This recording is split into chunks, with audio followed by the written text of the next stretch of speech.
You are already in that period of time. It's simply that your perception hasn't caught up with that period of time. See it as now. The world is changing now, Father, thank you. The world is different now, Father, thank you. And you bring it into your life by degree each day of your life.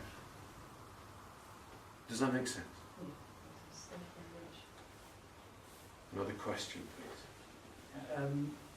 I'd like you to clarify a little bit more about what we can actually do practically to spread light into this world. First of all, you have to unlearn.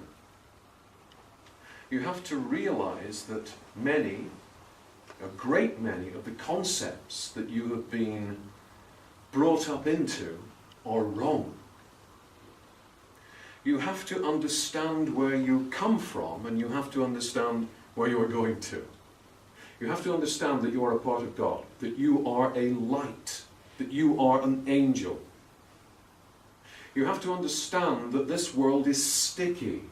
This world is seductive. This world wants you to be a part of it for as long as it can possibly hold on to you. Why? Because if you leave it, if you move on from this planet, if you decide that your pathway from this point leads through the spiritual spheres and back to God, it has lost a degree of its power. So it is in the interests of the field to instill in you a sense of aging, a sense of sickness, a sense of what can I do, a sense of poverty, a sense that it is all futile. You have to unlearn. You have to go into the quiet by yourself, envelop yourself in an envelope of light and say, God, talk to me. And the God within will move you in different ways, either through speech, or through images, or through a wonderful silence and sense of well-being that you've not known thus far in your life. Once you feel that, accept that, then you can move forwards in saying, this is more powerful than the world that I have known up to this point. It's very convenient when a soul incarnates on earth, the memory goes. The memory begins as a child here, but the memory of what lay before goes, because the soul is enveloped in the field of consciousness, the negative field of consciousness. If you had that memory now, you would not ask the question. You would send light to everyone, be light for everyone, imbue light into everything that you experience to change things now. But your memory has been cruelly taken away from you by the field. It was not always like that. When you were an angelic being encased not in matter but in light, you came here to experience, to play, to understand your creative tendencies, the power of your heart, mind, the power of God flowing through you. You came here to look at different vistas, different horizons.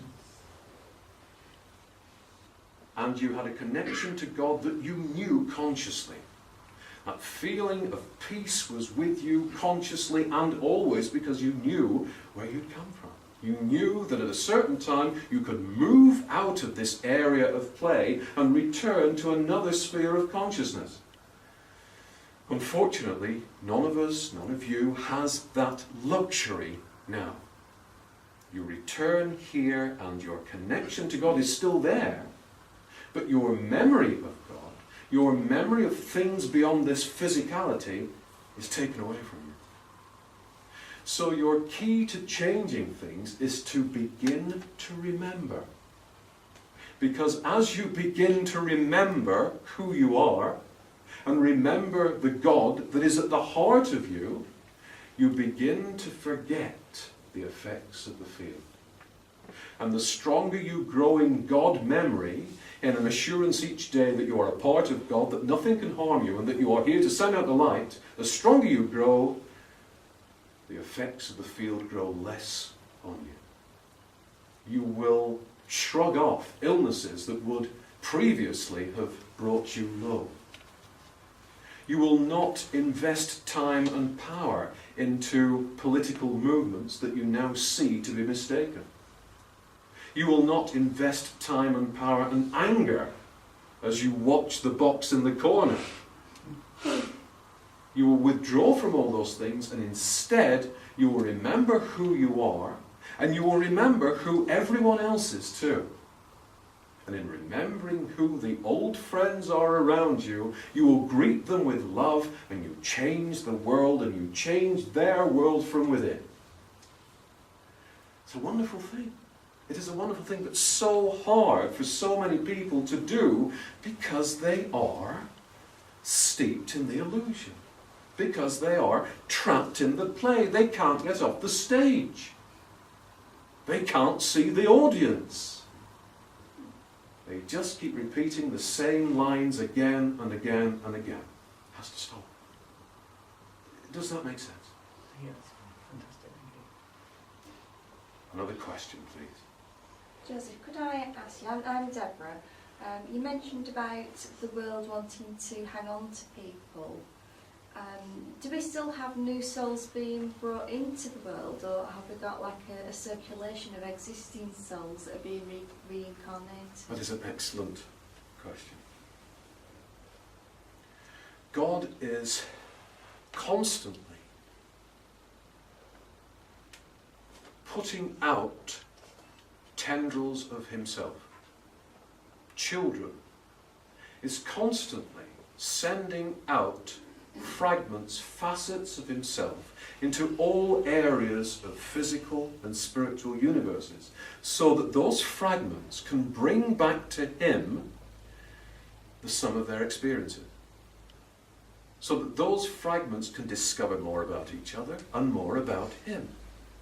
And as they bring back those experiences, they add to the experience of God. That's a terribly difficult concept to understand, isn't it?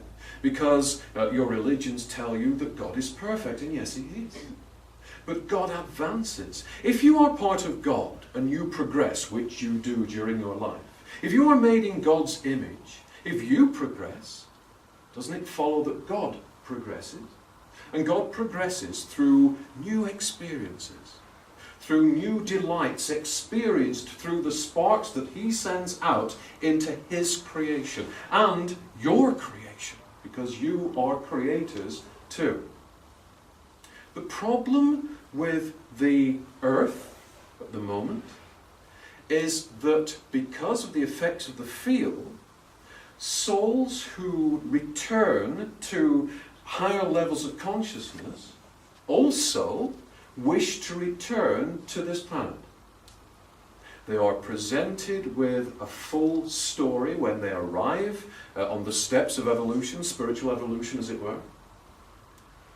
And they are given a choice, because in all things God says to his children, I will not control you. It is your choice. It is your choice how you want to be. It is your choice where you want to be. And many, many, many souls are here now because they chose to come back. This again turns on its head traditional views of reincarnation, where you will come back. You will come back only if you want to come back. And you will stop coming back when you see the field for what it is and wish to progress away from it, or wish to help those souls within it from outside of it through spiritual means. So the system is clogged. The system is clogged with souls who are the equivalent of queuing up in order to come back time and time and time again. Elevated souls, new souls, do not have to come here at all.